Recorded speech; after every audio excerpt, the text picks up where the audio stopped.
Towards the end of his life, the Prophet Muhammad ﷺ gathered together everybody during Hajj, and he made a very, very famous speech that's known as the farewell sermon. If you look at the farewell sermon, there's a couple things that stand out in particular. One of them is how we treat our women. The Prophet ﷺ, he said, women have rights over you and men have rights over women as well. But because men are responsible for women, قَوَّمُونَ عَلَى النِّسَاءِ, that it's particularly stressed that men take care of the rights of women, that we take our wives only under Allah's trust and by His permission, and if they abide by the right and they take care of their trust, then there is supposed to be a reciprocity of trust and grace and good treatment. So how are we doing this with this particular thing? Are we honoring our women? I would say that certainly, to put it mildly, there's room to improve. And one of the areas in which we have to improve, speaking for Western Muslims especially, in the status of women as mothers. And the status of women, especially the women who they might not have a career, they quote unquote stay at home, they take care of the children, they're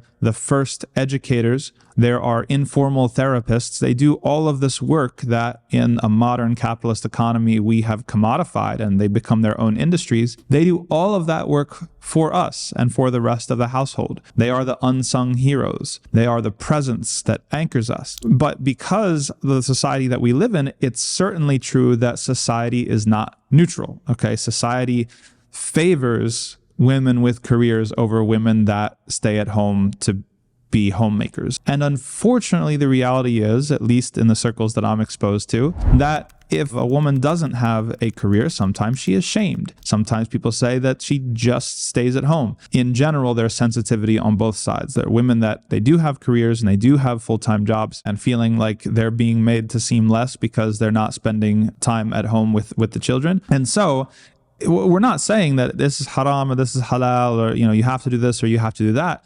All we're trying to point out is that society is not neutral, right? The government is not neutral. Like, they have a preference. If you were to ask Mr. Government, if there was one person that represented the whole government, hey, would you like women to stay at home and to be and to take care of the home front, or would you like them in the workforce? They would say workforce every single time. Give me that money. I want that income tax. And so the thing that we're trying to stress here is that the Prophet ﷺ particularly singled out women here as your partners, meaning he's talking about in the home, okay, and committed helpers. And certainly that help, it comes not just from bringing in income, but it also has to do with child rearing. It has to do with everything that happens in the home. Larger point being, we can't denigrate it. We can't minimize it, that the things that go on in the home are very, very important. And so we have to make sure that we honor our women and give sufficient praise and gratitude for our women who take care of those things. Let's look at just two other categories that we can judge ourselves on. And another one has to do with supremacy or supremacist thinking, racism, tribalism, ethno-supremacism. When the Prophet ﷺ said that all of us are from Adam and Eve, an Arab has no superiority over a non-Arab, and a non-Arab has no superiority over an Arab. Also, white has no superiority over black, and black has no superiority over white except by piety and good action. Do we live up to this standard? Unfortunately, I think the answer is no. We have a lot of room to improve on this, especially when it comes to marriage, especially when it comes to who you're seen with. That sometimes we talk a very good game about being anti-racist in the Muslim community until it's time for our sons and daughters to get married. And then all of a sudden it has to be a certain color. That color can't be darker. It has to be lighter. That's a big problem. It also comes in with certain stereotypes, viewing this group or that group as either lazy or they're unintelligent or they're this or they're that. These things are completely un-Islamic, and we have to make sure to do better when it comes to meeting the prophetic standard when it comes to these issues. And the final thing, the Prophet ﷺ explicitly warned against usury. Allah has forbidden you to take usury. Therefore, all interest obligation is henceforth waived. Your capital is yours to keep, and you will neither inflict nor suffer any inequality. So there's an economic dimension of the prophetic mandate as well.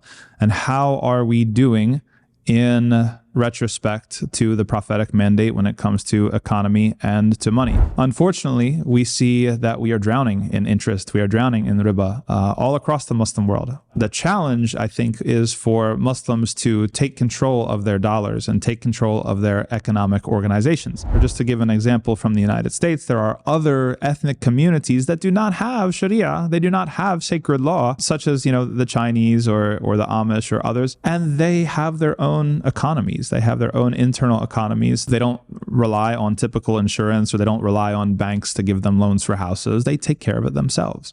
And so we really, I think, should be ashamed that there are other communities that are without divine guidance that are doing it. They're doing it better than we are. And so we should, rather than just look, oh, well, is this permissible if I squint in hardship? Well, yeah, if you look at it from a fiqhi fatwa lens, you could say, well, we want to make things easy, etc. But this is missing a larger question of how do we move as a community, and what sort of infrastructure and institutions are we building wherever we go?